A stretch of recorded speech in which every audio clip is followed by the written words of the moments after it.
শেৱালি ফুলৰ ঔষধি গুণসমূহ আপোনালোক সকলোৱে জানেই। জ্বৰ কাহৰ কাৰণে শেৱালি ফুল ভাল আৰু পেলুৰ কাৰণেও শেৱালি ফুল দৰৱ হিচাপে ব্যৱহাৰ কৰা হয়। তেন্তে আহকচোন ভিডিঅ'টোৰ মাজলৈ যাওঁ। নমস্কাৰ প্ৰিয় বন্ধু বান্ধৱীসকল, আপোনালোক সকলোকে মোৰ চেনেলটোলৈ স্বাগতম জনাইছোঁ। আজি মই আপোনালোকলৈ লৈ আহিছোঁ শেৱালি ফুলৰ বৰ। শেৱালি ফুলৰ বৰ বনাবৰ কাৰণে মই ফুলখিনি ভালদৰে ধুই লৈছোঁ আৰু লৈছোঁ বেচন।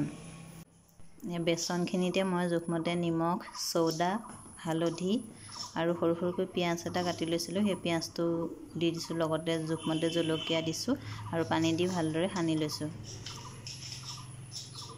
এইখিনি ভালদৰে সানি লৈ শেৱালি ফুলখিনি তাতে দি দিছোঁ। শেৱালি ফুলখিনি লেটিয়াই অলপ লেট খোৱাকৈ অলপ সানি লৈছোঁ আৰু কেৰাহীত তেল গৰম কৰি এটা এটাকৈ ভাজিছোঁ। শেৱালি ফুলৰ খুব ধুনীয়া গোন্ধ এটাও আছে।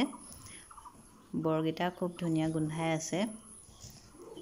এয়া আমাৰ শেৱালি ফুলৰ বৰ ৰেডি হৈ গ'ল। আপোনালোকে ভিডিঅ'টো চাই কেনেকুৱা পালে জনাব আৰু যদি ভাল পালে তেন্তে মোৰ চেনেলটো ছাবস্ক্ৰাইব কৰিবলৈ নাপাহৰিব। আজিলৈ আহোঁ, বাই বাই।